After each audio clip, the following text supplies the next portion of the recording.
Today's video is about something interesting that I learned about the brain, but not just the brain itself, more rather the neurotransmitters that are contained inside of it, as well as the neurotransmitters that are contained inside of every single nerve cell inside of the whole of your body. But before you can understand what is so interesting about these neurotransmitters, you have to understand how nerve cells actually work.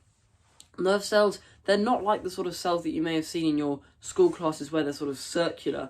The things with cells is that they can specialize and turn into different cells that have specific functions. This is known as specialization. So a stem cell, which has the ability inside of humans to turn into any of one specialized cell, if it turns into a nerve cell, then it takes the form of a sort of long strand which has sort of little thingies coming off of it which look a bit like whiskers and hairs. It still has a nucleus and it still has all the DNA that's contained inside of that, inside the sort of head of the nerve cell. But in the sort of body, it will have little dendrites coming off of it which are able to connect with other nerve cells, and then it will have the long sort of chain which is the thing that carries the main electrical impulse, and then that will also go on to a little few other dendrites as well which will help connect to another sort of head of another nerve cell, and the chain will just continue along. But neurotransmitters, the things that I mentioned at the start of the video, they're the things that help transmit these electrical impulses between different nerve cells. Nerve cells are going to be pretty small, right? You think of a general cell, it's not something that you can see with the naked eye, and neither is a nerve cell. There are going to be hundreds, maybe even thousands, maybe even multiple thousands, hundreds of thousands of nerves that build up from the tips of your fingers all the way to the central nervous system in your spine and in your brain. There's going to be loads and loads of nerve cells, and it's things known as synapses and the synaptic clefts, the spaces between these sort of dendrites, that means that this nerve impulse can actually be carried out efficiently,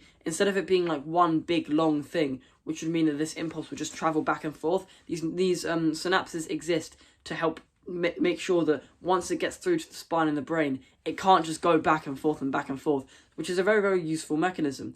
But the way that the synapses work is when this electrical impulse sort of travels along a singular nerve cell, it's going to reach one of the many, many dendrites that exist on this nerve cell, and it's going to activate little pockets that contain neurotransmitters. Now, an example of a neurotransmitter would be dopamine. Another example would be norepinephrine. Another example would be acetylcholine. All of these molecules and chemicals are neurotransmitters, and the electrical impulse will stimulate these to be released across the synaptic cleft, and they would go and bury into receptors that would open up ion channels, and these ions would sort of influx incredibly quickly through. And because these ions have either positive or negative charges, normally it's sodium, potassium and chlorine, there will be a bit of calcium in there as well. Because these ions have charges are electricity. That's how electricity works. You would have probably heard the word charge in like physics and stuff like that, but it actually relates to these sort of biological mechanisms. But the specifically interesting thing that I learned about neurotransmitters, which was actually in one of the comments of my videos on a video that I did about nicotine, which is something that is able to activate neurotransmitters quite potently, is that when these electrical impulses stimulate the neurotransmitters to be released across this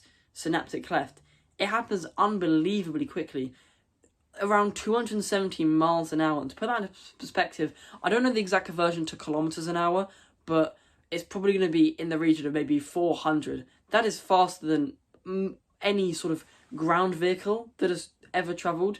Things like F1 cars and stuff, I follow racing a bit sometimes, and the fastest they've ever travelled is going to be sort of 320 something kilometers an hour, and 270 miles an hour may actually even be more. I'm pretty sure the conversion is sort of 5 to 8, so if you divided 270 by 5 and then multiplied it by 8, I'm not going to do that calculation in my head, but it is so unbelievably quick. It is literally just obscene and impossible to imagine, because all this stuff, the neurotransmitters going across the sort of synaptic cleft, that's just one part of it. Then it has to hit the receptor.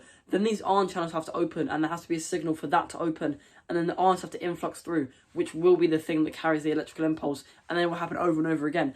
These sort of nerve impulses happen in the blink of an eye, the click of a finger. You hit a hot hob, you touch a hot hob with your hand, your finger, you are pulling back your hand immediately, because your brain, not even your brain, that is a reflex action. It won't even be processed by the brain. It will literally, your arm will touch the hot hob, there'll be a sensory neuron that will go from your hand all the way back to your spine, and the spine contains a reflex neuron, which will connect to a motor neuron, which will then just go all the way back to make your muscles put it away. That doesn't even require any brain processing.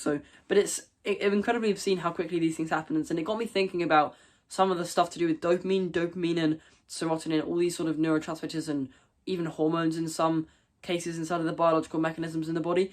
You would have heard of the whole instant pleasures thing, and not really necessarily the whole happy, good baseline dopamine, which gives you nice drive, which gives you fulfillment and contentness in life, but the sort of fluctuating dopamine where, because your dopamine is so low, you're craving immediate dopamine because your body needs to sort of be hitting a baseline, but it's not. So it's going to go miles over that baseline by doing the many bad habits that exist on the planet.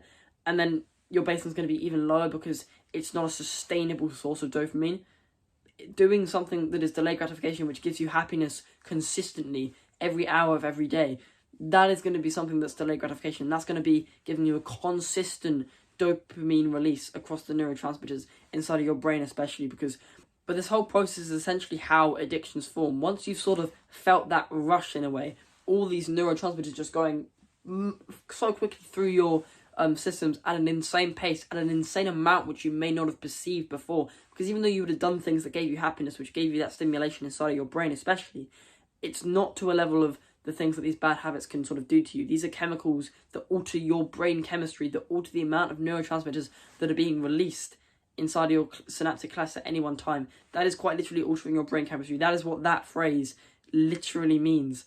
And once you've scratched that itch, it will never feel as good and as pleasurable again. But because you would have released so many of those neurotransmitters, your levels are going to be low, so you're going to do it again because you want to feel that high again anyway, even though it doesn't really get to the sort of same amount that it was before. But that's just essentially how addictions form.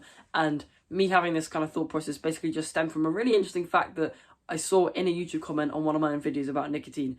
But yeah, obscene. 270 miles an hour. If I do try to do the mental maths, 270 divided by 5, that's going to be 14. Then that's going to be 40. That's going to be 54. Times 54 by 8. I really can't be able to do that. But 5 times 8 is 40. 5 times 420. 420 kilometers an hour. That's an approximation of the conversion rate. Just decided to do that in my head while I had a bit of time left at the end of the video because it was going to be a short one. Anyway, but with that, I recommend subscribing because I like this community of young troubled people who are willing to improve themselves, sort of more than they already have, and good luck.